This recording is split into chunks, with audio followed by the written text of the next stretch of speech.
बिस्मिल्लाहिर्रहमानिर्रहीम। अस्सलाम वालेकुम। की हाल चाल ने मेरे बहन भाइयों, उम्मीद करना तुम ठीक हो सो। अल्हम्दुलिल्लाह से थोड़ी दुआवां नाल ठीक ठाक हैं।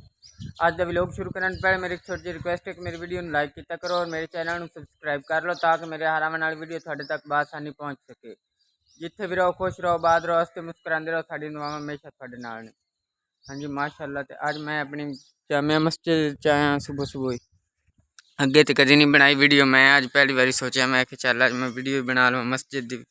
ए वेखो जी, माशाअल्लाह ए साडी जामिया मस्जिद है, साडे मुहल्ले दी, साडे पिंड दी। इत्थे आके सारे नमाजी नमाज पढ़ते हैं इकट्ठे होके। माशाअल्लाह काफ़ी सारा एरिया है इस मस्जिद का। अंदरों भी ये बड़ी कुशादा है, तो अंदरों बहुत ही ज़्यादा खूबसूरत है। थले कलीन बिछे हुए ने, बड़ी डिजाइनिंग हुई साडे तो पैदा होने तो पहले दी ये बनी हुई है। ए वेखो ए वजू खाना है जी, इंदे विच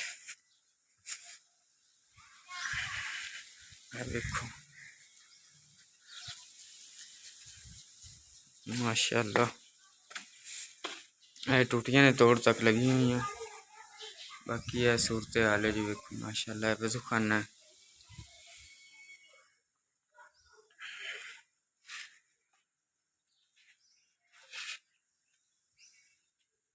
ए नाल 4 वाशरूम ने, पंजवा नावन वाला गुसल खाना है, वो एंड से नुक्कर वाला जी।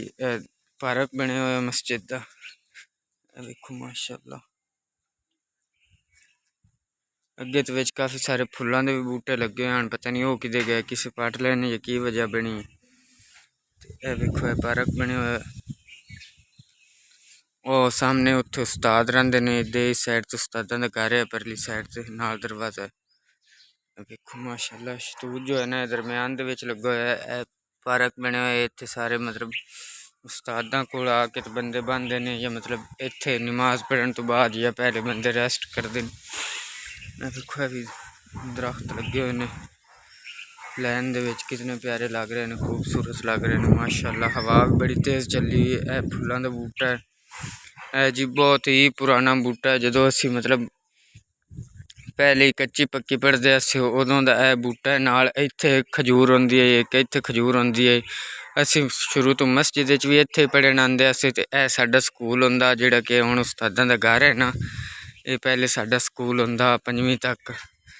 मैं जी तीसरी तक इत्थे पढ़िया, क्योंकि तीसरी विच पढ़दा सी जिस टाइम ये स्कूल बंद हो गया, मुड़े स्कूल इत्थे कन्वर्ट हो गया जी। इत्थे वहाँ फतेहाने वाली ते वो इत्थे जरा सफ़र बनता हा ज़्यादा, तो उस टाइम साढ़े कोल साइकिल सुकल भी कोई नहीं होंदा, नाले कोई भी मतलब साढ़े कोल ऐसा सिस्टम कोई नहीं आ भी असीं उत्थे स्कूले जा सकिए। इस वजह तो उत्थे स्कूले असीं नहीं जाते अच्छे, तो उत्थों अपने सर्टिफिकेट लैके फिर असीं हाई स्कूल दाखिल हो गए, असीं उत्थे मतलब पढ़ते रहे हैं।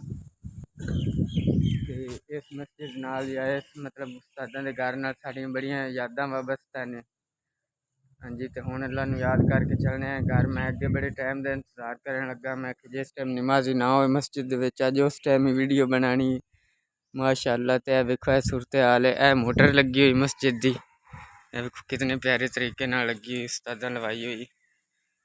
उत्ते छत बनी हुई है लोहे की, थले मोटर लगी हुई है। देखो जी इस मोटर तो पूरा होंदा है पानी सारा मस्जिद का माशाअल्लाह। टाली ते दरख्त बड़ा वड्डा है। मस्जिद की बैक साइड ते उस फायदे लगे हुए हैं, एक दो तीन पिछे ने, तो उस्तादां दे दरवाजे दे नाल बिल्कुल वेखो सीढ़ी जिथे उत्ते चढ़िया जाता, मतलब मस्जिद उत्ते रंग वगैरह या स्पीकर वगैरह बदलने होवन या कोई भी काम धंधा हो तो दो साइड तो उत्ते चढ़ींदा। तो माशाअल्लाह वेख सकते हो तुसी कितनी खूबसूरत मस्जिद, बड़ा बरीकी का काम होया, उत्ते मीनाकारी हुई हुई है, शीशे वगैरह भी लगे हुए हैं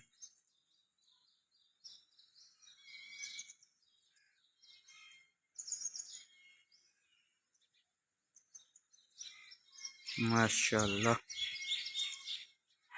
कितना खूबसूरत मंजर है इत्थों।